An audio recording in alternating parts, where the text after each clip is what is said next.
is the brain basically says, okay, look, this is a real problem, right? We want to avoid this. It's really bad for us. We don't want to be using up all of this energy. We basically want to swerve that thing next time.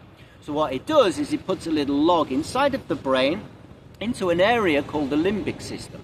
Inside the limbic system, you've got two particular things that deal with this. One is a logbook of all of those traumatic things that's happened to us in our lives, and it only gets crossed off like an account system. It gets crossed off once we know it's safe. The second thing is called the amygdala. Now, the amygdala is the fear response in the brain. And what the amygdala is doing, it's basically looking for signals from the body, from the hippocampus, from the prefrontal cortex, and it's saying, okay, is it safe, or do we need to trigger off a fight or flight response? So what happens is when we've got this chronic stress issue, that gets logged into the hippocampus, which is the memory log. And whenever we see something in the environment, what happens is that sends a signal to the